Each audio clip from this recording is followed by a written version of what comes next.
আমি নয়নাদিত্য আপনাদের আমন্ত্রণ জানাচ্ছি আমাদের নিয়মিত আয়োজন নিউজ শো নির্বাচিত খবরে। আজ দিনভর যে প্রধান খবরগুলো আলোচনার খোরাক জুগিয়েছে, যে খবরগুলো ভীষণ রকম জনগুরুত্বপূর্ণ, তেমনি কিছু নির্বাচিত খবর ও খবরের নির্মোহ বিশ্লেষণ নিয়ে আমাদের এই আয়োজন। আর আজ আলোচনার জন্য পুরো সময় জুড়ে আমাদের স্টুডিওতে আছেন সময় টিভির নির্বাহী কর্মকর্তা জুবায়ের বাবু। স্বাগত আপনাকে। জি, আপনাকে ধন্যবাদ। আছেন জ্যেষ্ঠ সাংবাদিক জহিরুল আলম। জহির ভাই, আপনাকেও স্বাগত জানাচ্ছি। এছাড়াও আলোচনার নানা সময়ে একাধিক অতিথি যোগ দেবেন, জানাবেন মতামত আর বিশ্লেষণ। আজকের নির্বাচিত খবরে যে খবরটিকে নির্বাচন করেছি সেখানে বলা হচ্ছে, জল্পনা কল্পনার অবসান ঘটিয়ে মেয়াদ শেষ হওয়ার 2.5 বছর আগেই পদত্যাগ করলেন রাষ্ট্রপতি মোহাম্মদ শাহাবুদ্দিন। বিকেলে জাতীয় সংসদের স্পিকারের কাছে তিনি পদত্যাগপত্র পাঠান। চিঠিতে তিনি শারীরিক অসুস্থতার কথা উল্লেখ করেছেন। এই বিষয়ে সংসদ সচিবালয়ে সংবাদ সম্মেলনে স্পিকার হাফিজউদ্দিন আহমেদ জানান, তিনি রাষ্ট্রপতির পদত্যাগপত্র গ্রহণ করেছেন এবং সংবিধান অনুযায়ী ভারপ্রাপ্ত রাষ্ট্রপতির দায়িত্ব নিয়েছেন। এ নিয়ে একটি প্রতিবেদন আছে, চলুন দেখে আসি প্রতিবেদনটি। দুদিন ধরে গুঞ্জনের ডালপালা মেলছিল, রাষ্ট্রপতি পদ থেকে সত্যি সত্যি সরে দাঁড়াচ্ছেন মোহাম্মদ শাহাবুদ্দিন। কিন্তু কবে কখন সেই পদত্যাগ তার কোনো উত্তর মিলছিল না। শুক্রবার সকাল গড়িয়ে দুপুর সফর সংক্ষিপ্ত করে স্পিকার যখন ঢাকা বিমানবন্দরে নামলেন, ততক্ষণে নিশ্চিত হয়ে গেছে আওয়ামী লীগ আমলে নিয়োগ পাওয়া রাষ্ট্রপতি মোহাম্মদ শাহাবুদ্দিনের ভাগ্য। বঙ্গভবন এলাকা যখন শুনশান, তখন সংসদ ভবনে তৈরি হচ্ছিল দেশের সর্বোচ্চ সাংবিধানিক পদের নতুন চিত্রনাট্য।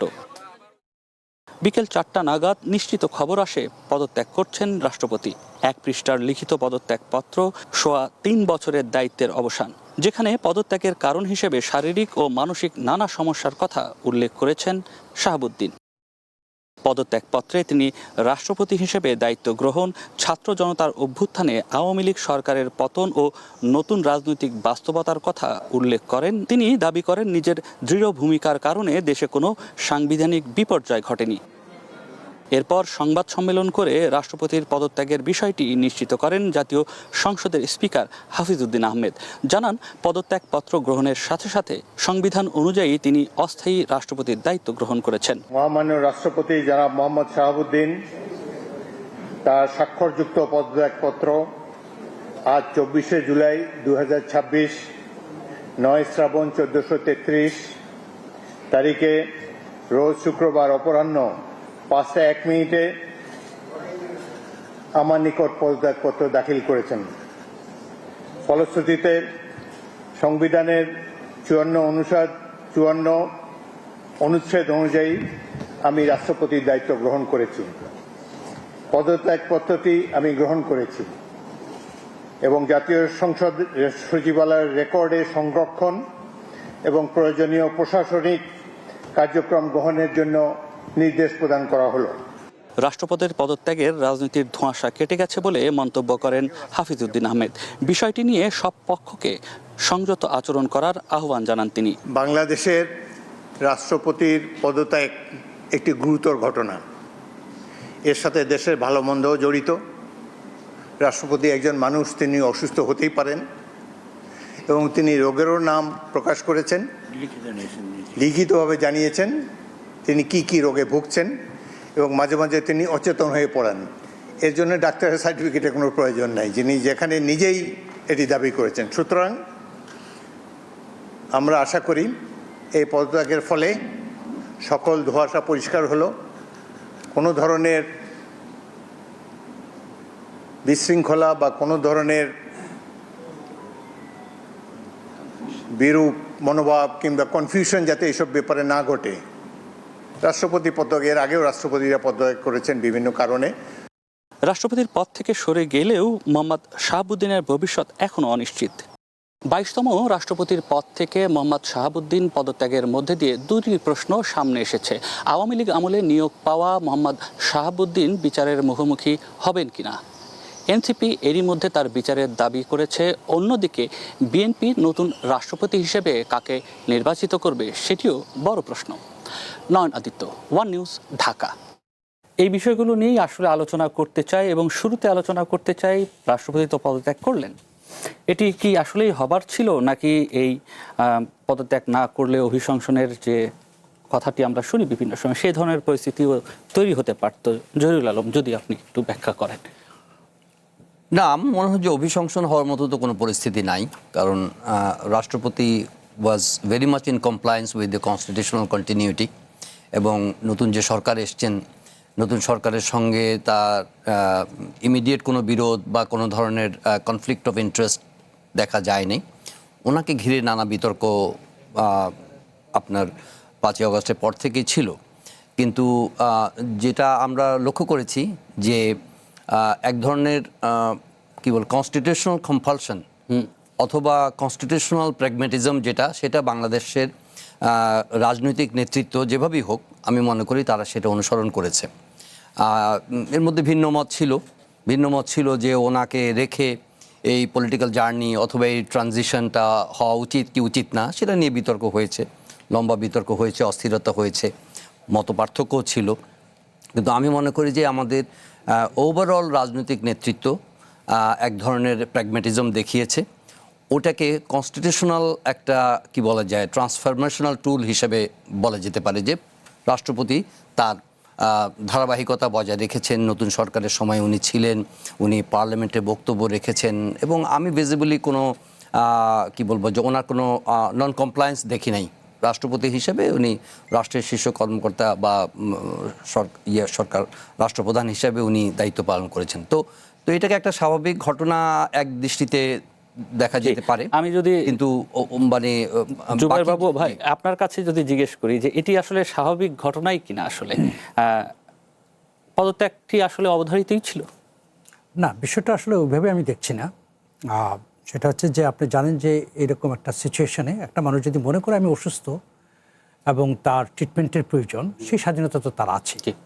তবে বিষয়টি হলো যে তার নিয়োগ থেকে শুরু করে একদম পদত্যাগ পর্যন্ত এই পুরো সময়টাই উনি বিতর্কিত ছিলেন, এবং তিনি বোধহয় একমাত্র আমাদের দেশের রাষ্ট্রপতি যিনি এইরকম একটি সিচুয়েশনের উপর দিয়ে 3টি সরকারকে শপথ, যে সরকার তাকে নিয়োগ দিচ্ছে সেই সরকারই পালিয়ে গেছে, এবং এরকম বোধহয় হতভাগা রাষ্ট্রপতি আমরা দেখিনি। তবে যেই বিষয়টি সবচেয়ে গুরুত্বপূর্ণ সেটি হচ্ছে যে রাষ্ট্রপতি যখন 5ই আগস্টের পর থেকে প্রথম যে কথাটি সবাই অলমোস্ট দলমত নির্বিশেষে আসছিল, সেটা হচ্ছে যে এই রাষ্ট্রপতির আসলে অপসারণ চেয়েছিল সবাই। এবং সেই জায়গাটা থেকে কিন্তু একটা বিষয় খুবই চমৎকারভাবে এই জিনিসটি রাজনৈতিকভাবে কাটিয়ে উঠতে পেরেছে সব দলমত ওই সময়ে। সেটা হচ্ছে যে সাংবিধানিক ধারাবাহিকতাটা রক্ষা করা, যেটা খুব প্রয়োজন ছিল। কারণ বাংলাদেশে যদি তৎকালীন সময় সাংবিধানিক ধারাবাহিকতা না থাকতো, কারণ আপনি জানেন যে আমার সংবিধান অধিকার দিয়েছে আমাকে আন্দোলন করার, সেই আন্দোলন গণ আন্দোলন হয়েছে, সেই গণ আন্দোলনই কিন্তু গণ অভ্যুত্থান তৈরি করেছে। সুতরাং পুরোটাই আমি সাংবিধানিকভাবেই আমি একটা ধারাবাহিকতা দেখি আন্দোলনটার ভিতরে। সেই আন্দোলনের এই গণ অভ্যুত্থানের ফসল কিন্তু হচ্ছে পরবর্তী সরকার, এবং সেই সরকারটাও কিন্তু সাংবিধানিকভাবেই শপথ নিয়েছেন, এবং সাংবিধানিকভাবেই কিন্তু তারা দেশ পরিচালনা করার চেষ্টা করেছেন, এবং পরবর্তীতে নির্বাচন এবং নতুন একটি গণতান্ত্রিক সরকার। তো এই পুরো প্রক্রিয়াটার ভিতরে যদি আমরা দেখি, এই পুরো প্রক্রিয়াটার ভিতরে তাকে রেখে সাংবিধানিকভাবে তাকে রক্ষা করে, যেটা উনি বলেছেন যে কমপ্লায়েন্সগুলো একটা রাষ্ট্রপতি যে ধরনের কমপ্লায়েন্স হওয়া উচিত সেটা রক্ষা করেই কিন্তু সেটা সেই জিনিসটা হয়েছে। তা এখন যেটি হয়েছে যে সেটি হচ্ছে যে আমি যেটা মনে করি যে হাসিনার আমলে, ফ্যাসিস্টের আমলে এই রাষ্ট্রযন্ত্রে অনেকগুলো প্যারেক মেরেছিল, এই শেষ প্যারেকটা কিন্তু এটা ছিল। এটা বিদায় হয়েছে, এটা আমি মনে করি দেশের জন্য, গণতন্ত্রের জন্য, দেশের মানুষের জন্য এটা ভালো। এটা আমি অন্য কোনোভাবে দেখছি না আর কি।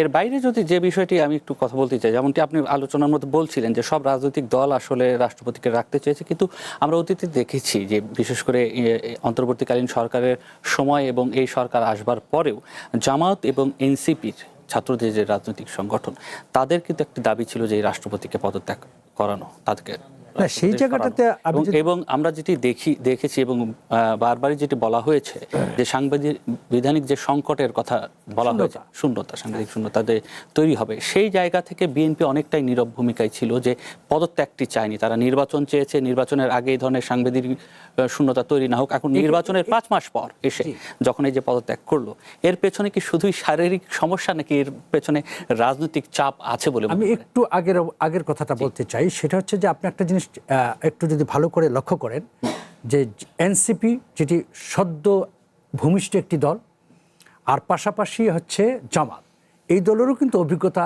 কখনো নাই সরকার পরিচালনা করে। সাংবিধানিকভাবে কিভাবে কাঠামোটা তৈরি রাখা যায় মানে সেটা কিন্তু বিএনপি সবচেয়ে ভালো জানে, এবং বিএনপি তার প্রজ্ঞা এবং অভিজ্ঞতা দিয়েই কিন্তু তারা বুঝতে পেরেছিল যে একটা সাংবিধানিক সংকট সৃষ্টি হতে পারে, এবং সাংবিধানিক সংকট সৃষ্টি হলে সবচেয়ে বেশি লাভবান যারা হবে সেটা কিন্তু এই পালিয়ে যাওয়া ফ্যাসিস্টের দলই। তো সুতরাং সেই জায়গাটাতে আমরা তো আসলে আমি মনে করি বিএনপির তৎকালীন সময়ে যে সিদ্ধান্তগুলো ছিল অত্যন্ত সঠিক সিদ্ধান্ত ছিল, এবং যেহেতু তাদের অভিজ্ঞতা ছিল সরকার পরিচালনা করার এবং সাংবিধানিকভাবে তাদের জায়গাটা অনেক মজবুত ছিল, যে কারণে কিন্তু বিএনপি হয়তো সেটাতে সরাসরি বিরোধিতায় যায়নি। কারণ এই সংকটটা তৈরি হলে আপনি যদি চিন্তা করে দেখেন, সেই সময় যদি সাংবিধানিক সংকট তৈরি হতো, তাহলে কিন্তু আপনি বাংলাদেশের যেই এমনি জানেন মব টব হ্যান ত্যান অনেক কিছু, অনেক অরাজকতা বেড়েছিল, সেটা কিন্তু আর তখন কারো নিয়ন্ত্রণে থাকতো না, কন্ট্রোলে থাকতো না, এবং সেখানে কিন্তু যে কোনো মুহূর্তে আবারও অন্যরকমের একটা সরকার চলে আসার সম্ভাবনা ছিল। তো সেটা সেই দিক থেকে তো অনেক আমি মনে করি শারীরিক অসুস্থ না রাজনৈতিক চাপ, শুধুই শারীরিক অসুস্থ। আমি এই মুহূর্তে তো তাই বলবো, শারীরিক অসুস্থতা। কারণ উনি নিজে যেখানে বলেছেন যে আমার শরীর অসুস্থ, সুতরাং এটা রাজনৈতিক চাপ আমি বলবো না। রাজনৈতিক চাপ হলে তো সেটা অনেক আগে বিএনপি আসার সাথে সাথে ওই দিন 3 মাসের ভিতরে সেই কাজটা করে ফেলতে পারতো। এখন যে বিষয়টি আমরা দেখলাম যে গত কয়েকদিন দুটি পত্রিকাতে একটি রিপোর্টও হলো যে লন্ডনে বসে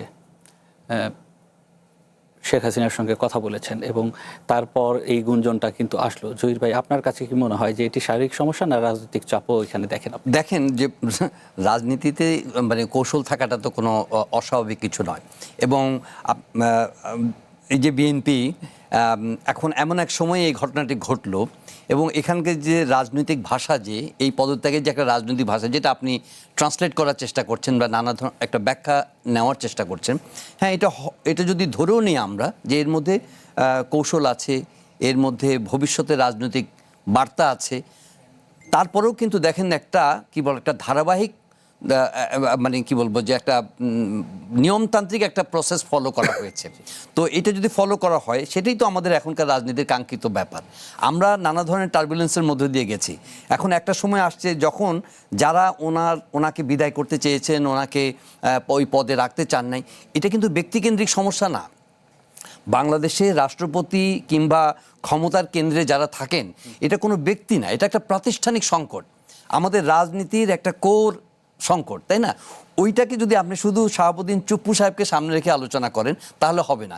কিভাবে একজন শাহাবুদ্দিন চুপ্পু তৈরি হচ্ছেন, কিভাবে উনি ক্ষমতার কাঠামোতে যাচ্ছেন, কিভাবে আমরা তাকে রাখছি, কিভাবে তাকে বিদায় করছি, এটা কিন্তু একটা গভীর সংকট। তো সেটা আমার মনে হয় যে যথার্থই বলেছেন জুবাইর ভাই, সেটা হচ্ছে যে বিএনপি তাকে কিন্তু যখন প্রয়োজন হয়েছে ডেফিনেটলি ওনার জায়গার মধ্যে রাখা হয়েছে। এখন যদি মনে হয় যে ভবিষ্যতে রাজনৈতিক পুনর্বিন্যাসের জন্য তার যাওয়া প্রয়োজন, সেখানে যদি কৌশল থাকে, এটা তো অসুবিধার কিছু নাই। এবং উনিও তো বোঝেন যে ওনার ডিপার্চারটা অবশ্যম্ভাবী, এবং এটা তো প্রত্যেকেই বাই অ্যান্ড লার্জ এটাকে আনওয়েলকাম করছে। প্রত্যেকেই বলছে যে না, এটা ঠিক আছে, ওনার আগে যাওয়ার দরকার ছিল, বাট 2 দিন পরে হলেও উনি গেছেন এবং শারীরিক একটা কারণ দেখিয়ে গেছেন। বাট আপনার ভবিষ্যতে যখন আমরা মানে এই নিয়ে আলাপ করব, যে আপনি যে প্রসঙ্গটা তোলার চেষ্টা করছেন যে উনি শেখ হাসিনার সঙ্গে কথা বলেছেন, এটাই তো আলোচনায় আসছে যে লন্ডনে গেছেন, সেখান থেকে আলোচনা করছেন, এটা উনি ডিনাই করেছেন, কিন্তু আমরা আসলে জানি না, এবং সরকারের পক্ষ থেকেও এই ধরনের কোনো বার্তা দেওয়া হয়নি। যে হয়তো এটাও একটা পলিটিক্যাল স্ট্র্যাটেজি। যদি কথা বলেও, ধরেন শেখ হাসিনার সঙ্গে কথা বলতে গেলে ওনার লন্ডন যায়, উনি যেটা বলেছেন এটা লন্ডন যেয়ে বলতে হবে কেন? মানে উনি তো দেশে বসেও ওই কথাগুলো বলতে পারেন। এই বিষয়টি নিয়েও আমরা আরেকটু আলোচনা করতে চাই। তার আগে যে বিষয়টি একটু তুলতেই চাই যে সদ্য সাবেক রাষ্ট্রপতি তার শারীরিক অসুস্থতার যে কারণগুলো দেখিয়েছেন তার মধ্যে একটি রোগের নাম বলেছেন, অটোনমিক নিউরোপ্যাথি নামে একটি রোগের কথা বলেছেন। এই রোগটি আসলে কি, কেন হয়, কিংবা এর চিকিৎসা দেশে আদৌ আছে কিনা এ নিয়ে জানতে আমরা একটু কথা বলতে চাই, জুমে যুক্ত করে নিতে চাই ডক্টর হুমায়ুন কবির হিমুকে, যিনি সহযোগী অধ্যাপক, department of interventional neurology, national institute. ভবিষ্যৎ হোক নিরাপদ, বিনিয়োগ হোক বিশ্বস্ত, আর আমার পছন্দ সল্ট বে। ওয়েলকাম টু সল্ট বে অফ সায়েন্সের। স্বাগত আপনাকে, কেমন আছেন আপনি?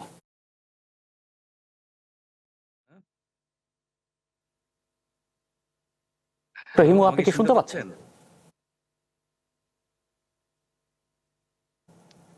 হ্যালো, জি, শুনতে পাচ্ছেন আপনি আমাকে? জি জি জি, আমি আপনাকে শুনতে পাচ্ছি। আপনি কি আমাকে শুনতে পাচ্ছেন? জি, শুনতে পাচ্ছি। স্বাগত আপনাকে। এই যে যে রোগটির নাম আমরা আজকে জানছি, অটোনমিক নিউরোপ্যাথি, যেটি হয়তো অনেকেই জানেন না আমার মতো, তাদের জন্য যদি একটু সহজ করে বলেন এই রোগটি আসলে কি, কেন হয়, এবং এই রোগের চিকিৎসা বাংলাদেশে আদৌ আছে কিনা। আমি শুরুতে আসলে দুঃখ প্রকাশ করছি যে আমি রাস্তায় আছি, তো এই জন্য আসলে আমার ফ্রেমটা ভালো হচ্ছে না। তো যাই হোক, আমরা একটু যদি আলোচনা করি, সেটা হলো আমরা এই অটোনমিক নিউরোপ্যাথি, এই আমাদের তিনি সাবেক রাষ্ট্রপতি, উনি এই রোগের কারণ দেখিয়ে উনি আসলে পদত্যাগ করেছেন। তো অটোনমিক নিউরোপ্যাথি এটা হলো নার্ভাস সিস্টেম একটা রোগ।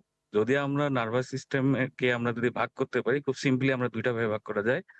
একটা হচ্ছে আপনার সোমাটিক নার্ভাস সিস্টেম, একটা হচ্ছে autonomic nervous system. Somatic nervous সিস্টেমের কাজ হলো এই যে আমরা ধরেন আমাদের হাত পা নাড়াচাড়া করি, আমরা হাঁটি, তারপর আমরা যে বিভিন্নভাবে কথা বলি, তারপর ধরেন আমাদের বডিতে যদি কোনো কিছু আমরা টাচ করলে সেটা যে আমরা বুঝতে পারি, এই কাজগুলো করে থাকে হচ্ছে সোমাটিক নার্ভাস সিস্টেম।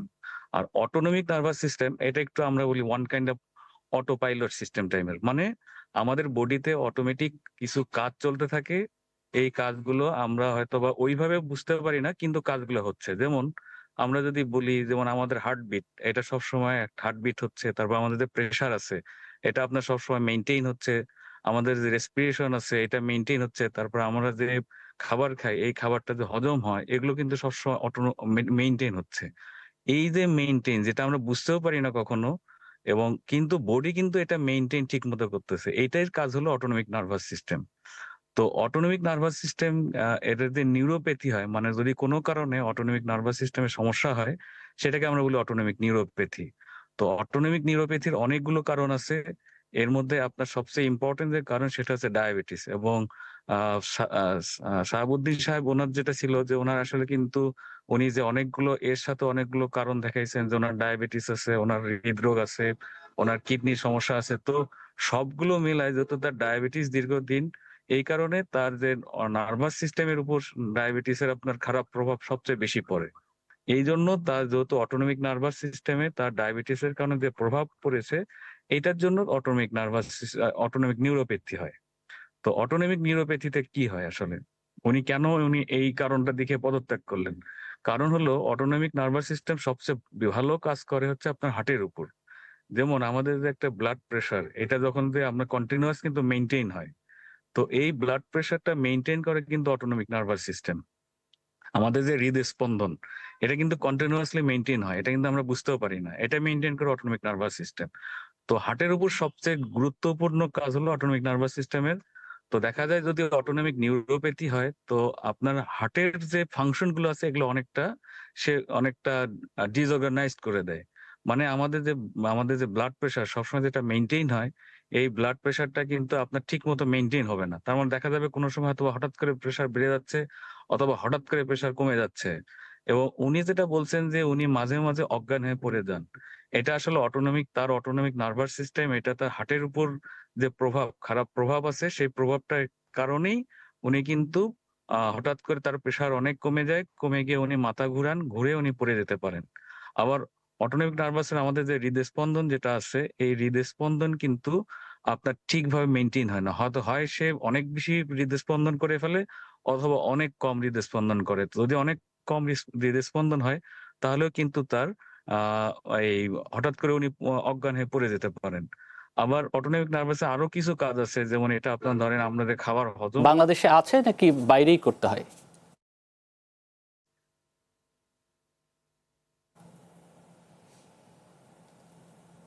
হ্যালো, আমাকে শুনতে পাচ্ছেন প্লিজ? যে আপনি কি আমাকে শুনতে পাচ্ছেন? এই রোগের চিকিৎসা কি বাংলাদেশে আছে নাকি আদৌ চিকিৎসা আছে কিনা? আসলে অটোনমিক নার্ভাস সিস্টেম এটা চিকিৎসা অবশ্যই আমাদের দেশে আছে, কিন্তু একটা দিক হলো যে এটা কিন্তু আলটিমেটলি খুব ধরেন ওই রকম খুব ভালো কিন্তু চিকিৎসা নাই। এটা আমাদের দেশে না, এটা আমাদের বিশ্বব্যাপী কিন্তু অটোনমিক নিউরোপ্যাথির যে চিকিৎসাগুলো এটা কিন্তু খুব ধরেন রিওয়ার্ডিং না। তো এইটার কিছু কারণ যেমন হয়, যেমন যদি উনি যেহেতু বারবার যদি কেউ যদি আপনার অজ্ঞান হয়ে পড়ে যান, সেইটার যে চিকিৎসা যেমন তার হার্টবিটটা মেইনটেইন করার কিছু ওষুধ আছে।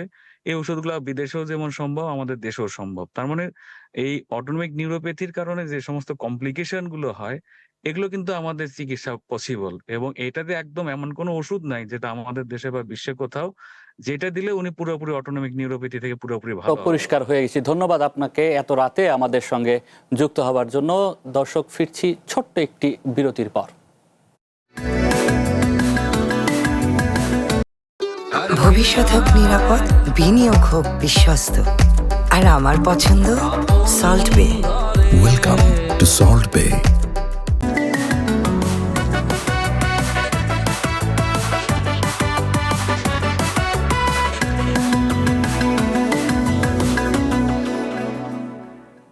দর্শক, আরো একবার স্বাগত জানাচ্ছি নির্বাচিত খবরে, এবং আমরা আলোচনায় ছিলাম রাষ্ট্রপতির পদত্যাগ এবং এই বিষয়গুলো নিয়ে কথা বলতে চাই। একটু এনসিপি এবং জামাতের বক্তব্যে স্পষ্ট তারা রাষ্ট্রপতির বিচার চান।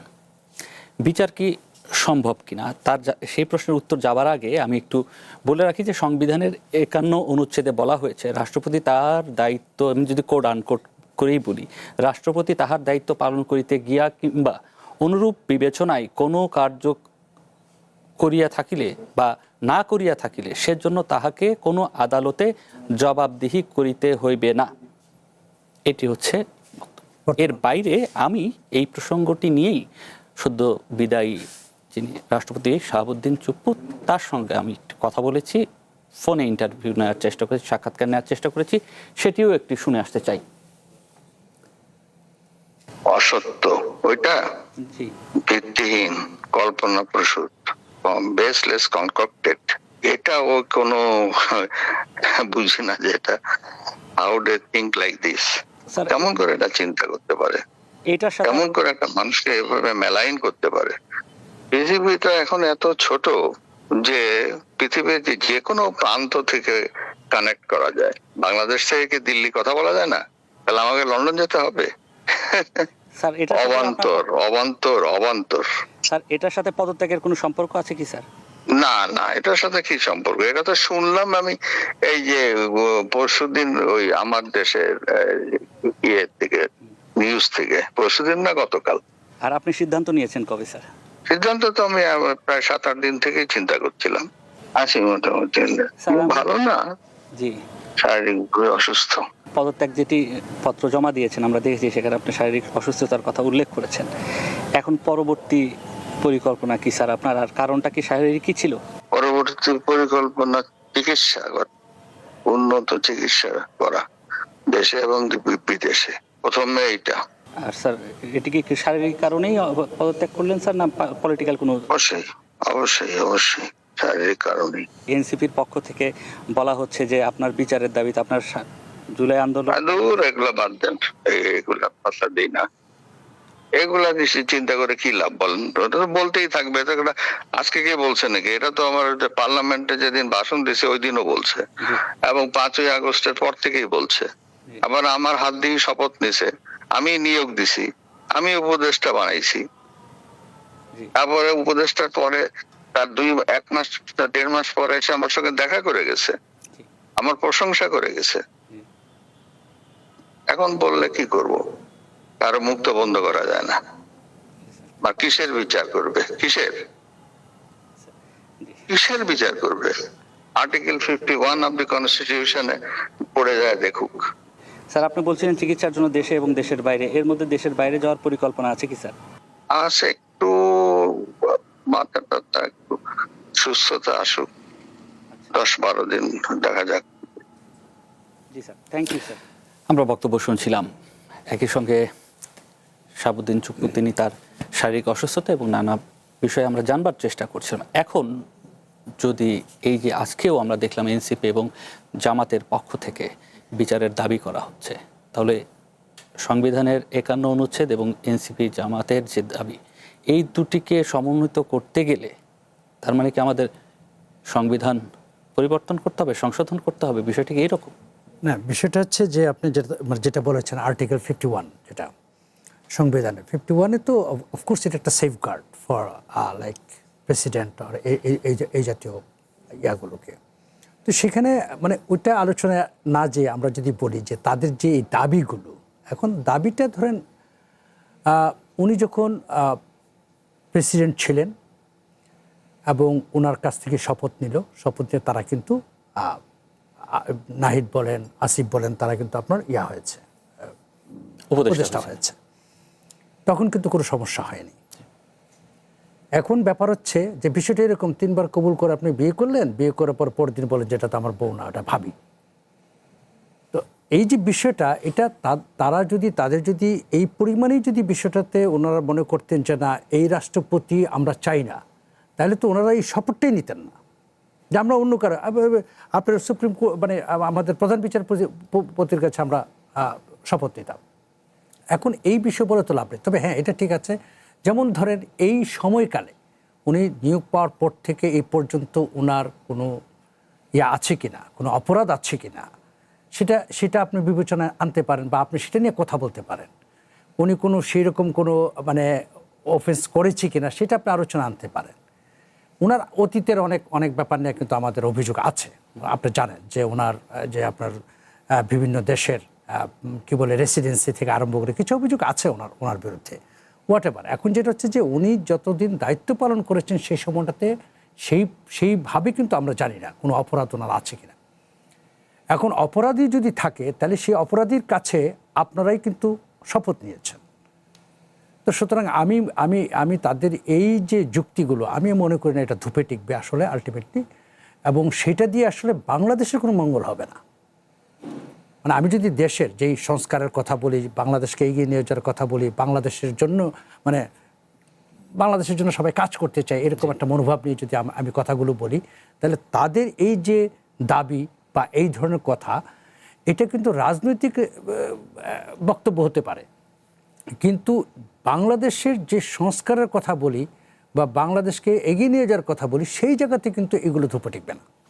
জরুল আলম, আপনিও কি তাই মনে করছেন? না, অনেকটাই এটার সঙ্গে দ্বিমত করার তো কোনো উপায় নেই। বিষয়টা হচ্ছে কি, একটা মানে রাজনৈতিক সুবিধাবাদের একটা মানে ক্ষেত্র তৈরি করা আর কি। ডেফিনেটলি বিএনপি যখন ওনাকে ক্ষমতায় রাখে এবং এখন যখন উনি বিদায় নেন, এটার মধ্যেও একটা রাজনীতি আছে, এটার মধ্যে একটা সমীকরণ আছে, এটার মধ্যে একটা ভবিষ্যৎ আছে, যেটা মানুষ খুঁজবার চেষ্টা করবেই, এটা স্বাভাবিক। একই সঙ্গে প্রতিপক্ষ হিসেবে জামাত এনসিপি যে কথাগুলো বলছে, তারা কিন্তু ডে 1 থেকেই এটা পলিটিক্যাল লেভারেজ নেওয়ার চেষ্টা করছে, যে একজন ফ্যাসিস্ট রেজিমের রাষ্ট্রপতি যেভাবে ক্ষমতার মসনদে এখনও বসে আছেন এবং সেটা তাদেরকে নানা ধরনের অস্বস্তি দিচ্ছে, এটার সুবিধা বিএনপি পাচ্ছে, অথবা তাদেরকে একটু মানে তাদের রাজনৈতিকভাবে তাদেরকে এটা কম মুনাফা দিচ্ছে, এটা ঠিক আছে, হ্যাঁ এটা ঠিক আছে। কিন্তু যে জুবাইর ভাই যে কথাটা বললেন, কিংবা রাষ্ট্রপতিও যে কথাটা, বিদায়ী রাষ্ট্রপতি যে কথাটা বলেছেন সদ্য সাবেক, যে এটা তো আসলেই মানে খুবই যৌক্তিক বিষয়, যে আপনি অভ্যুত্থান পরবর্তী ডেফিনেটলি একটা বড় ধরনের কি রাজনীতির মানচিত্রে একটা বড় ধরনের পরিবর্তন ঘটে গেছে, তাহলে সেই অনুযায়ী আপনার কর্মকাণ্ডগুলো পরিচালিত হতো সেদিন। তা তো হয় নাই। তো যদি না হয়ে থাকে, তো ওইটা যদি লেজিটিমেট হয় যে আপনার শপথ, ওনার অধীনে even chief adviser, different advisers, এই যে কয়েকজন মাহফুজ সাহেব, তাই না, ওনারা তো ওনার অধীনে নিয়েছেন। নেওয়ার পরে এমনকি সে সময় কিন্তু বঙ্গভবনের ছবিও ছিল। তো ওইটা যদি আপনি বিপ্লবী হন, আপনি যদি ওইটাকে ধারণ করেন, তাহলে আপনার তো সব কিছুই আপনাকে ওইভাবে মানে ডেমনস্ট্রেট করা দরকার ছিল, এবং আপনার কর্মকাণ্ডের মধ্যে ওইটা ম্যানিফেস্টেশন থাকার দরকার ছিল। এটা এখন রিগ্রেট করে অনেকে বলছেন যে হ্যাঁ সেদিন ভুল হয়েছে, সেদিন যদি বঙ্গভবনে না গিয়ে আমরা শহীদ মিনারে যাইতাম কিংবা স্মৃতিসৌধে যাইতাম, তাহলে হয়তো ভালো হতো। তো ভালো হতো, কিন্তু সেটা তো হয় নাই। সেটা যেহেতু হয় নাই, কাজে এখন এই বিতর্কগুলো আসলে না করাই ভালো, number one, for the greater interest of our political future, number one. Number two হচ্ছে, রাষ্ট্রপতিও তো ফেরেশতা না, রাষ্ট্রপতি একজন হিউম্যান, তাই না?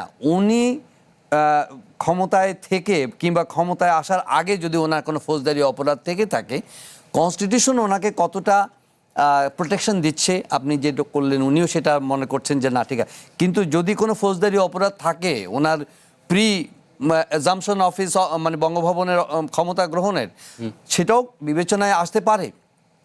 এখন বিষয়টা হচ্ছে যে আমরা বা বর্তমান সরকার এটাকে কিভাবে দেখে, এই আন্ডারস্ট্যান্ডিংটা কেমন, আমাদের সময় লাগবে দেখতে। ওনার বক্তব্যে যতটুকু আমরা ইঙ্গিত পাচ্ছি যে উনি যে অটোনমিক নিউরোপ্যাথির কথা বলছেন, উন্নত চিকিৎসার জন্য উনি অপেক্ষা করছেন, কিছুদিন হয়তো অল্প কিছুদিন দেশে থাকবেন, তারপরে বাইরে যাওয়ার জন্য চেষ্টা, এটাই হয়তো ওনার আকাঙ্ক্ষা। কিন্তু এটাও বলা যায় না সম্পূর্ণভাবে যে পলিটিক্যাল আর্কিটেকচার আসলে কেমন, কখন কি হয়, এটা বলা যায় না। ডেফিনেটলি আমরা এইটুকু আশা করব যে একটা ধারাবাহিকতা যেহেতু আমরা শুরু করেছি, এই ট্রান্সফরমেশনটাকে সবাই মিলে এমব্রেস করা, পলিটিক্যাল ট্রান্সফরমেশনটাকে এমব্রেস করা, তার মধ্যে মত দ্বিমত যেটা থাকার সেটা থাকবে, কিন্তু এই প্রসেসটাকে এগিয়ে নেওয়ার জন্য আমাদের মনে হয় সবারই একটা প্ল্যাটফর্মে আসা উচিত, একটা প্ল্যাটফর্মের থেকে কথা বলা উচিত। আন্তর্জাতিক অনেক গণমাধ্যম আজকে এই রাষ্ট্রপতি শাহাবুদ্দিন চুপ্পুর পদত্যাগের পর তাদের শিরোনাম হয়েছে যে শেখ হাসিনা দেশে ফেরার ঘোষণা দিলেন এবং এমন সময় তার সময়ের রাষ্ট্রপতি পদত্যাগ করলেন, অনেকটাই শেষ আশ্রয়স্থল কিংবা শেষ পেরেকটিও নিশ্চিহ্ন হলো। এই ধরনের বেশ কিছু শিরোনামও আমরা দেখলাম। আপনারা কি তাই মনে করেন? আমাকে যদি জিজ্ঞাসা করেন তাহলে আমি প্রথম কথা হচ্ছে শেখ হাসিনা দেশে ফিরবে এই কথাটাকেই আমি তো মানে টোটালটাই পলিটিক্যাল রেটরিক হিসাবে আমি এটা চিহ্নিত করি। তবে শেখ হাসিনা দেশে আসুক, এইটা আমার মনে হয় বাংলাদেশের ইতিহাসে এই প্রথমবারের মতো বাংলাদেশের 100% মানুষ চায় যে দেশে আসুক, এবং উনি দেশে এসে উনি যেটা হচ্ছে যে ওনার বিরুদ্ধে যেসব এলিগেশন আছে সেটা ফেস করুক, উনি আদালত ফেস করুক, এবং আপনি জানেন ইতিমধ্যে রায়ও হয়েছে। তো সুতরাং উনি এসে প্রথমে ওনাকে তো আলটিমেটলি এই রায় অনুযায়ী আপনাকে ওনাকে সাথে সাথে জেলে যেতে হবে। তো সুতরাং ওনার বিচারটা হোক, এটা তো সবাই চায়। আর বিচারে দোষী বা নির্দোষী সেটা পরের প্রশ্ন, সেটা উনি ফেস করুক।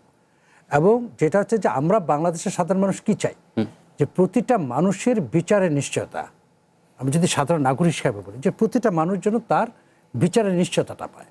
তো তিনিও একজন নাগরিক, তিনিও বিচার পাবার অধিকার রাখেন, উনি আসুক, এসে বিচার ব্যবস্থার প্রতি আস্থা রেখে উনি সেটা লড়াই করুক, সেটা তো আমরা তো চাই সেটা। এখন প্রশ্ন হচ্ছে যে উনি জানেন উনি কি করেছেন, উনি জানেন না। উনি বাংলাদেশ না, এই উপমহাদেশের সবচেয়ে বড় হত্যাকাণ্ডটি উনি ঘটিয়েছেন। একটি অরাজনৈতিক একটি ঘটনাকে কেন্দ্র করে, আপনি জানেন যে কোটা আন্দোলনটি শুরু হয়েছিল, এবং এই মুভমেন্টটা কিন্তু টোটালি একটি অরাজনৈতিক মুভমেন্ট, এবং এই অরাজনৈতিক একটি মুভমেন্টে আপনি মানে 1500 থেকে 2000 মানুষ খুন, প্লাস হচ্ছে আপনার প্রায় 40,000 মানুষ আপনার আহত। এই ঘটনা কিন্তু আমাদের উপমহাদেশে কখনই ঘটে নাই। এক ব্রিটিশ আমলে জালিয়ানবাগের যে ঘটনাটা, সেটা ছিল একটা ঘটনা, সেখানে কিন্তু মতান্তরে 400 থেকে 600 মানুষ মারা গিয়েছিল, 1500 মানুষ আহত হয়েছিল। ব্রিটিশরা সেটা করেছে। আপনি নিজের দেশের মানুষকে আপনি গুলি করে হত্যা করেছেন। সুতরাং উনি জানেন উনি কি করেছেন, এবং সেই হিসাবে আমি মনে করি যে শেখ হাসিনার মানে এই আশা বা আমি চলে আসবো, যে কোনো মুহূর্তে চলে আসবো, যে কোনো মুহূর্তে ঢুকে পড়বো, এইগুলো আসলে একদমই পলিটিক্যাল রেটরিক, এইসব কথা আসলে কোনো, এবং তার সাথে এই বর্তমান প্রেসিডেন্টের যে পদত্যাগের যে ঘোষণাটি, এটার সাথে আমি কোনো সম্পর্ক আছে বলে আমি মনে করি না। জি, একই প্রশ্ন যদি আপনাকে করি যে রাষ্ট্রপতি চলে যাওয়া এবং এর মধ্যে দিয়ে শেখ হাসিনার দেশে ফেরার যে ঘোষণা, যেটিকে পলিটিক্যাল বক্তব্য হিসেবেই ধরে নিতে চান বাবু ভাই, এবং সেই জায়গা থেকে এটি কি আওয়ামী লীগ কোনো ঝামেলায় পড়বে যদি আসে, কিংবা আওয়ামী লীগে যারা এক্সিস্ট করছে এখন?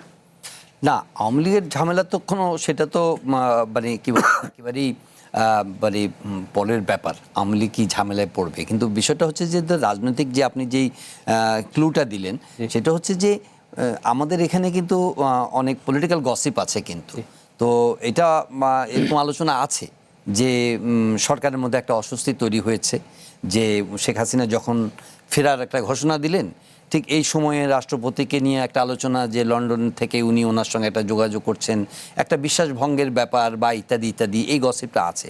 কিন্তু আসলে আপনি দেখেন যে এটার কিন্তু খুব একটা ভিত্তি পাওয়া যাচ্ছে না, যে শেখ হাসিনা মানে আসবে, যে আশাটা মানে কিসের ভিত্তিতে উনি আসবেন, উনি কি এটা এমব্রেস করতে প্রস্তুত আছেন কিনা, এবং ওনার সামনে একটা ফাঁসির দণ্ড অপেক্ষা করছে, কিভাবে উনি সেটা আসবেন। এই ধরনের বিপ্লবোত্তর বা গণ অভ্যুত্থান উত্তর যে বাংলাদেশ, এখানে যে তার রাজনৈতিক যে বাস্তবতা, যে অবস্থান, ওনার প্রতি মানে ওনার দল এবং ওনার যে কর্মকাণ্ডের প্রতি যে একটা প্রবল একটা ঘৃণা তৈরি হয়েছে, এই বিষয়গুলোকে কিভাবে উনি মোকাবেলা করে বাংলাদেশে প্রবেশ করবেন, এটা কিন্তু এখনও পরিষ্কার না। সুতরাং সাধারণভাবে যখন ঘোষণাটা আসে তখন মনে হয়েছে যে হ্যাঁ, নেতাকর্মীদের মধ্যে এক ধরনের মনোবল চাঙ্গা করা, তাদেরকে একটু মানে একটু সক্রিয় রাখা, এই বিষয়টাকে সামনে রেখে করা হয়েছে। তবে একেবারে উড়িয়ে দেওয়া যাবে না, আমাদের সাবকন্টিনেন্টাল নানা ধরনের কিন্তু ইকুয়েশন আছে।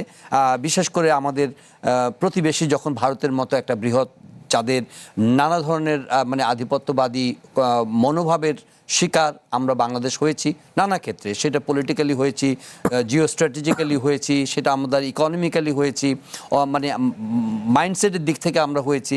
তো এই ধরনের একটা পরিস্থিতিতে আমার মনে হয় যে ওনার যে কোনো মুভমেন্ট বাংলাদেশের জন্য একটা একটা কি বলবো, যে একটা সংকট বা সংকেত।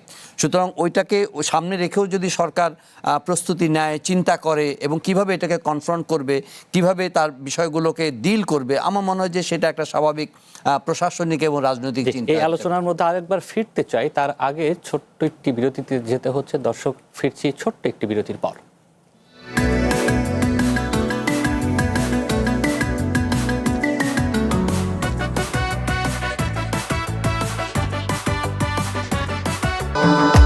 ভবিষ্যৎ হোক নিরাপদ, বিনিয়োগ হোক বিশ্বস্ত, আর আমার পছন্দ সল্ট বে। ওয়েলকাম টু সল্ট বে।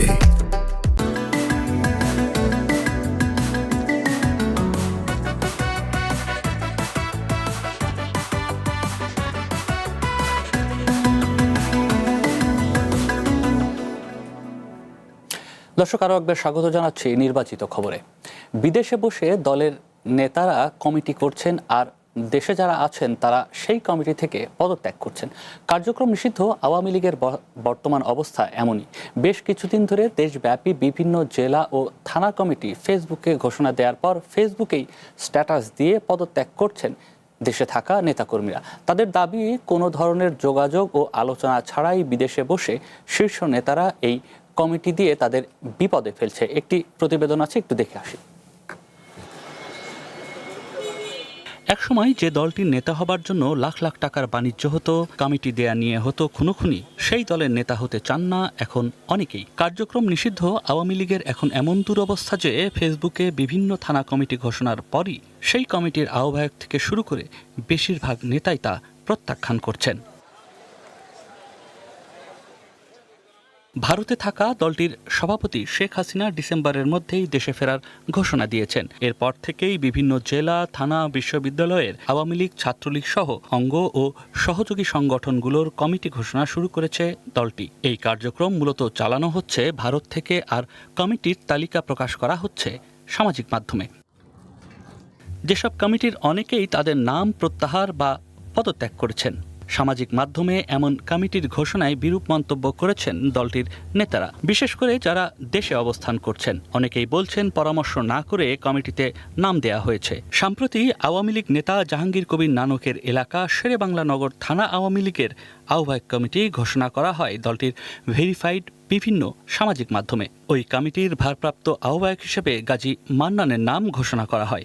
এর প্রতিবাদ করে পদত্যাগপত্র সামাজিক মাধ্যমেই ছড়িয়ে দেন তিনি, যেখানে নিজের শারীরিক সমস্যার কথা উল্লেখ করে বলেন, আমার সঙ্গে কোনো ধরনের যোগাযোগ বা পরামর্শ না করেই এবং আমার পূর্বানুমতি ব্যতি রেখে উক্ত কমিটিতে আমার নাম অন্তর্ভুক্ত করা হয়েছে, যা অনাকাঙ্ক্ষিত এবং আমার সম্মতির পরিপন্থী।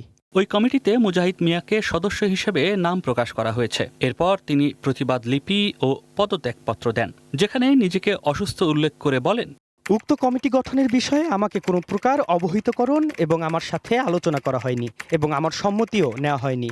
আমার পূর্বানুমতি ও সম্মতি ব্যতি রেখে আমার নাম কমিটিতে অন্তর্ভুক্ত করা সম্পূর্ণ অগ্রহণযোগ্য ও অনভিপ্রেত এবং সাংগঠনিক নীতিমালার ও প্রক্রিয়ার পরিপন্থী।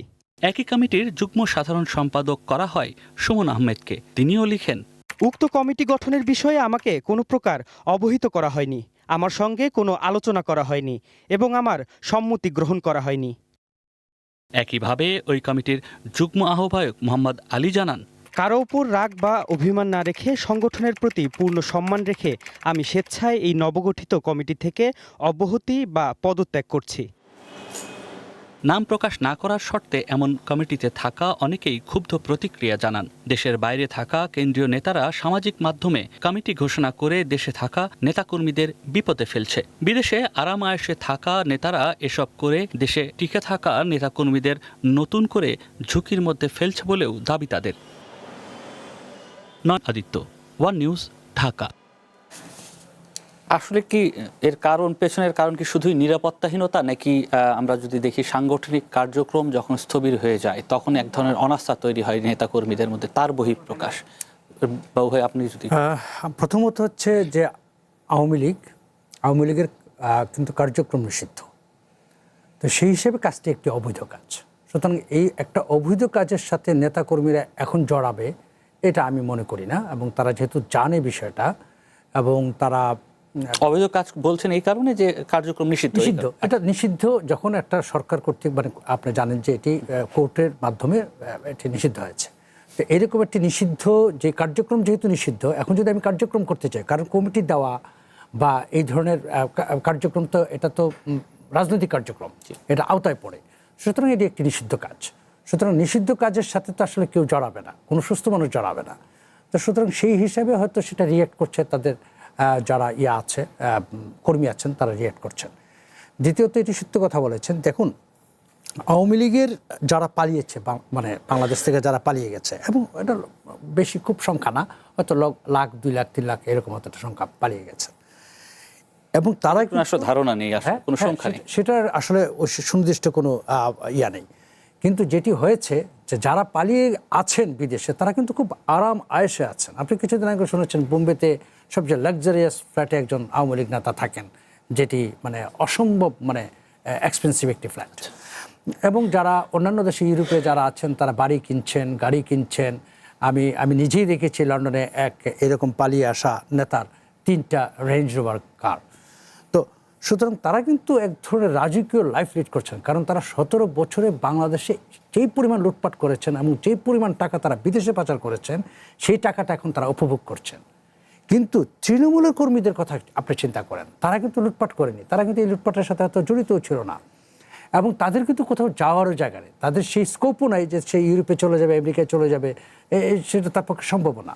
সুতরাং সে কিন্তু অনেকটা অসহায় এই দেশে আছে, এবং সে হয়তো এই মুহূর্তে তার দল করছে না, কিন্তু সে তো দলের 100 কর্মী ছিল, সুতরাং সে হয়তো চুপচাপ আছে। কিন্তু এই ঘটনাগুলো কিন্তু তার উপরে একটা রাজনৈতিক চাপ তৈরি করছে তারই দল। সুতরাং এই জায়গাটা আমার মনে হয় যে আমি মানে তাদের দৃষ্টি থেকে আমি যদি বলি বা চেষ্টা করি বলার, সেটা হচ্ছে তারা কিন্তু আসলে একটি সংকটে আছে। যে সংকটের কথা আপনি বললেন, এর বাইরে তো মানে তাদের জায়গা থেকে আমি অনেকের সঙ্গে কথা বলবার চেষ্টা করেছি, যদিও ক্যামেরার সামনে অনেকে কথা বলতে চান না। তবে তারা যেটি বলছেন, যখনই এই কমিটিতে নামগুলো আসবে, জহির ভাই আপনিও যদি একটু শুনেন, যে নামগুলো আসবে তারা আইনি হয়রানির মধ্যে পড়বে, এই একটি শঙ্কাও আছে। এই শঙ্কার বাইরেও যে প্রশ্নটি আমি আরও একবার করতে চাই, যে নিরাপত্তাহীনতা তো আছেই, আইনি এক ধরনের ঝামেলার মধ্যে পড়ার এক ধরনের শঙ্কা আছে। অন্যদিকে রাজনৈতিক দল যখন কার্যক্রম নিষিদ্ধ থাকে, দলের তো এক ধরনের বিশৃঙ্খলা থাকবে কিংবা শৃঙ্খলার মধ্যে থাকবে না, সেই জায়গাটিও কি এখানে দেখেন কিনা? আসলে না, অবশ্যই এটা তো একটা মানে যে দলটা একসময় দোদণ্ড ক্ষমতার মধ্যে ছিল এবং তাদের নেতাকর্মীদের মধ্যেও কিন্তু এটা কম বেশি সঞ্চারিত তো হয়েছে।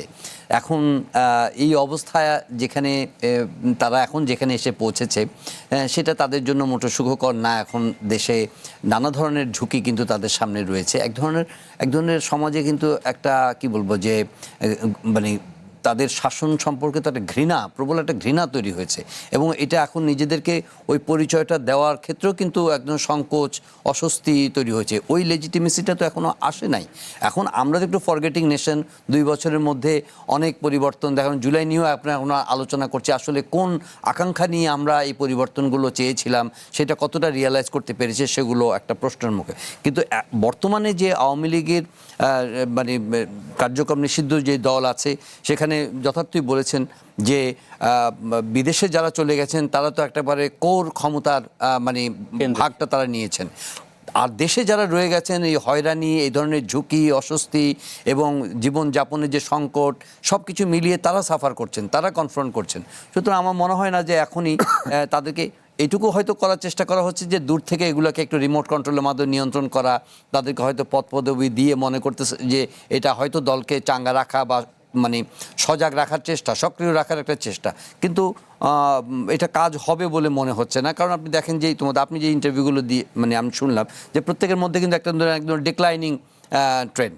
এটা হতে পারে, অস্বীকার করা যাবে না, হতে পারে একটা ভয় থেকে, শঙ্কা থেকে, এক ধরনের হয়রানির ঝুঁকি থেকে, সেটা হতে পারে। একই সঙ্গে কিন্তু অনেকে আছেন যে এই রাজনীতিটাকে সাবস্ক্রাইব করা, এই রাজনীতি, এই বার্তাটাকে অনুসরণ করে, এটা তো একেবারে তরতাজা অভিজ্ঞতা যে আপনি যে শাসন আমাদেরকে দিয়ে গেছেন, এই শাসনের মানুষ কি ফিরে যেতে চায়? এই ধরনের লুটপাট, এই ধরনের নিপীড়ন, এই ধরনের অত্যাচার, এই ধরনের গুম খুন, এই ধরনের অলিগার্কি, এই ধরনের মানে একটা সব কিছুর মধ্যে কিন্তু একটা চরম একটা বিশৃঙ্খলা তৈরি করে গেছে তারা। আদারওয়াইজ আন্দোলনটা শুধু ছাত্রদের ছিল না, এটা সর্বস্তরে কিন্তু সঞ্চারিত হয়েছে। হয়তো এখন কেউ কেউ রাজনৈতিকভাবে এটাকে ক্যাপিটালাইজ করার চেষ্টা করে, কিছু কিছু গোষ্ঠী, তাই না? কিন্তু আমরা তো দেখি যে জুলাই আন্দোলনটা ছিল সর্বব্যাপী, ছাত্রদের দিয়ে শুরু হলেও সবার ছাত্রদের দিয়ে শুরু হয়েছে, কিন্তু এটা তো আর ছাত্রদের মধ্যে সীমাবদ্ধ ছিল না, সবার মধ্যে ছিল। তারপরে আবার দেখা গেছে যে কেউ কেউ এটাকে কোটারাইজ করে ফেলছেন, এটাকে নিজস্ব হিসাবে ধরছেন এবং ওইটা নিয়ে তারা রাজনীতিও করছেন। কিন্তু এই রাজনীতিও সফল হবে না যদি আপনি সকলের চেতনাটাকে আপনি ধারণ করতে হবে। কারণ এখানে মানে দল মত নির্বিশেষে, শ্রেণী পেশা নির্বিশেষে সকল মানুষ রাস্তায় নেমে এসেছিল সেদিন, সেই বিষয়টা থাকতো। ঘুরে ফিরে আরেকবার এই প্রশ্নটি আসে যে আসলে আইন দিয়ে রাজনৈতিক কোন দলের রাজনৈতিক কার্যক্রম নিষিদ্ধ করে যদি আপনি কি আপনি কার্যক্রম মানে কি ওই আদর্শটাকে কি আপনি বন্ধ করে দিতে পারবেন? হ্যাঁ, এটা একটা ভালো একটা প্রশ্ন করেছেন আপনি। আপনি বলেন, আমি একটু পত্রিকা এটা সম্ভব হবে যদি আপনি একটা বিকল্প ডেলিভার করতে পারেন। আপনার শাসন দিয়ে, আপনার কি বলবো যে আপনার গভর্নেন্স দিয়ে যদি আপনি সেটা জারি রাখতে পারেন যে আপনি একটা উত্তম বিকল্প হতে পেরেছেন। যদি উত্তম বিকল্প না হতে পারেন তাহলে ডেফিনেটলি এটার একটা মানে কাউন্টার ব্লো হবে। তখন হয়তো দেখা যাবে যে বাংলাদেশের রাজনীতি এরকম হয়েছে যে দেখা যায় যে আবার পুনর্বাসিত হয়েছে। স্বৈরাচার এরশাদের কথাও তো আমরা জানি, তাকেও আমরা ঘৃণা করেছিলাম, কিন্তু সেই এরশাদ কিন্তু রাজনীতিতে পুনর্বাসিত হয়েছে, এই উদাহরণ কিন্তু বাংলাদেশে আছে। সুতরাং ঝুঁকিটা রয়ে যায়। শুধুমাত্র আইনি প্রক্রিয়ার মাধ্যমে শুধু নিষিদ্ধ করলে চলবে না, আপনাকে গভর্নেন্স দিতে হবে, আপনাকে জবাবদিহিতা শাসন তৈরি করতে হবে, আপনাকে ফেয়ার পলিটিক্স চালু করতে হবে দেশে, তাহলে পরে আপনি একটা রাজনৈতিক ট্রানজিশনে যেতে পারবেন। তাহলে আমি আজকে পত্রিকাগুলো একটু দেখে আসতে চাই। প্রথমে রয়েছে প্রথম আলোর শিরোনাম বলছে সাবেক রাষ্ট্রপতি যেসব সরকারি সুবিধা পাবেন। যে সরকারি সুবিধাগুলোর কথা আমরা এরই মধ্যে জানি, সাবেক রাষ্ট্রপতি যখন সাবেক হয়ে যায় তার যে বেতনের 70% এর বাইরে সরকারি বিভিন্ন জায়গায় যে সুযোগ সুবিধা, যাতায়াতের ক্ষেত্রে, নিরাপত্তার ক্ষেত্রে এবং একজন সহকারী পাওয়া সহ সেই সুবিধাগুলোর কথাই হয়তো এখানে বলা আছে। এর বাইরে বলা হচ্ছে জামায়াতের আরেক এমপি তরুণীর সঙ্গে গাজী নজরুলের বিয়ে অনৈতিক নয় অসামাজিক। আচ্ছা, এটি পদত্যাগপত্রে যা লিখলেন মোহাম্মদ শাহাবুদ্দিন। এটি এর বাইরে সেই পুলিশ সদস্য বললেন, কে জনাত নিথর শিশু আমার নিজেরই আদরের সন্তান। আচ্ছা, কে জানতো নিথর শিশু আমার নিজেরই আদরের সন্তান। এরপরে রয়েছে পত্রিকা যদি বিবিসি বাংলা বলছে রাষ্ট্রপতির পদত্যাগে স্বৈরাচারের কালো ছায়া সরে গেল, বলছে জামাত, গ্রেফতার চাই এনসিপি। যে আলোচনাটি আমরা করছিলাম সেটি রয়েছে। পদত্যাগ করেছেন বাংলাদেশের রাষ্ট্রপতি শাহাবুদ্দিন, যা লিখেছেন পদত্যাগপত্রে সেটি রয়েছে। এর বাইরে মাথায় কৃত্রিম খুলি নিয়ে ছোট্ট মুসার বেঁচে থাকা, আমার ধারণা এটি জুলাইয়ের কোনো ঘটনার কিনা আমি জানি না, নিশ্চিত না। তারপরে রয়েছে সমকাল, মাসে 90,000 টাকা, যেটি বলছিলাম 70% বেতন, যে পেনশন সহ যেসব সুবিধা পাবেন একই শিরোনাম করেছেন। এবং মাফিয়া আমলের মাফিয়া আমলে নির্বাচিত হলেও জনগণের সমর্থন কিংবা জনগণের পক্ষে কিংবা পুরোটি এখানে আসছে না। আমি একটু সংবাদটা দেখতে চাই ভিতরে। শাহাবুদ্দিনকে নিয়ে স্পিকারের যে মন্তব্যটি আছে সেটিও একটু দেখে নিতে চাই। যে সরকারের প্রতি তার সমর্থন ছিল, জি। আজকের সংবাদ সম্মেলনে স্পিকার এবং ভারপ্রাপ্ত রাষ্ট্রপতি তিনি এই কথাটি উল্লেখ করে বলেছেন। এর পরের পত্রিকায় যেতে চাই। পরের পত্রিকা যুগান্তর, রাষ্ট্রপতি নির্বাচনের তফসিল দ্রুত ঘোষণা করা হবে, ইসি মাসুদ যেটি বলেছেন। দ্রুত করতে হলেও কিন্তু তার জন্য আমাদের একটু হয়তো অপেক্ষা করতে হবে, কেননা সংসদ অধিবেশন তো ডাকতে হবে, তারপরে সেখানে হয়তো সিদ্ধান্ত হবে। এবং সেখান থেকে একটি ধন্যবাদ আপনাকে এত রাতে, আপনাদের দুজনকে ধন্যবাদ জানাতে চাই, জুবায়ের বাবু এবং জহিরুল আলম দুজনকে ধন্যবাদ জানাতে চাই, এবং এতক্ষণ আমাদের সঙ্গে সময় দেওয়ার জন্য ধন্যবাদ জানাতে চাই দর্শক আপনাদেরকেও দীর্ঘক্ষণ আমাদের সাথে থাকবার জন্য। নিশ্চয়ই আগামীকাল একই সময় আবারও দেখা হবে, ফিরব নির্বাচিত খবরে। ততক্ষণ পর্যন্ত আমাদের সাথে থাকবেন। শুভরাত্রি।